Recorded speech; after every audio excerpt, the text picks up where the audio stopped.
Sir, now I come to the bad part of the budget. First thing is the debt to GDP crisis. सरकार ने और date लेने के लिए, कर्जा लेने के लिए इस बजट में फॉर्मूला ही बदल दिया।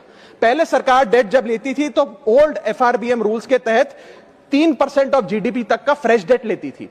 इस बजट में सरकार ने उस फॉर्मूले को बदलकर कहा कि टोटल सरकार का डेट जीडीपी का 50% होगा और उस सीमा में हम डेट लेंगे, यानी कि they want to play on the denominator effect. For example, एक साल बजट अगर हमारा जीडीपी 12% से ग्रो करता है तो उस साल सरकार खूब सारा डेट लेके सरकार पे कर्जा लाद सकती है, जो कि फिस्कल डेफिसिट 4.5, 6.5, 5% तक भी पहुंच सकता है। सर, इसी के साथ साथ मैं बताना चाहूंगा कि आज सरकार कहती है कि हमारा डेट टू जीडीपी रेशियो 56% है, लेकिन ये गलत है, क्योंकि बहुत सारे ऑफ बैलेंस शीट आइटम्स हैं जिसे सरकार डेट में दिखाती ही नहीं है, जैसे कि FCI bonds, OMC bonds, fertiliser, NHAI, NFSS, यानी कि तमाम तरीके के ऐसे कर्जे हैं सरकार के ऊपर जो सरकार अपनी बैलेंस शीट में नहीं दिखाती है। सर, मैं सरकार को आपके माध्यम से यह रिक्वेस्ट करना चाहूंगा कि देश का कर्जा और कैसे ना बढ़े इस पर काम करें, ना कि और कर्जा लेने के लिए हम जीडीपी और डेट टू जीडीपी के फॉर्मूले के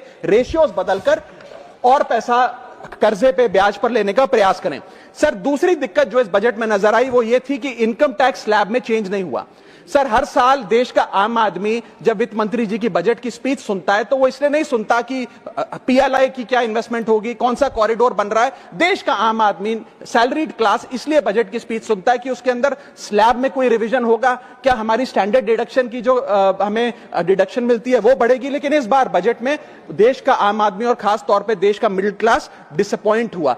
पहले ही there has been a stagnation in the salaries, inflation 6.8% पे खड़ा है, लेकिन उसके बावजूद हमने इस बार कोई स्लैब में या स्टैंडर्ड डिडक्शन में चेंज नहीं देखा। मैं आपके माध्यम से वित्त मंत्री जी को रिक्वेस्ट करना चाहूंगा कि आप इसी बजट में अनाउंसमेंट करें कि स्टैंडर्ड डिडक्शन जो 75,000 रुपए उसे बढ़ाकर सैलरीड क्लास के लिए 1.5 लाख रुपए किया जाए।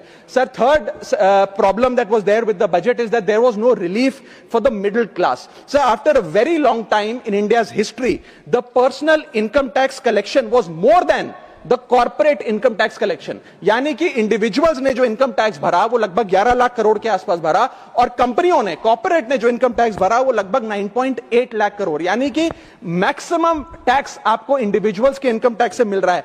आप मिडिल क्लास वो टैक्स भर रहा है। आज वो दौर आ गया है कि हम मिडिल क्लास को अपलिफ्ट करें, मिडिल क्लास को पैम्पर करें, नहीं तो मिडिल क्लास एक सैंडविच की तरह रिच क्लास और पुअर क्लास में दबता चला जा रहा है। सर, राइजिंग कॉस्ट प्रेशर्स के चलते पिछले वित्तीय वर्ष में मिडिल क्लास ने देखा कि उसके एजुकेशन के खर्चे में 8% की बढ़ोतरी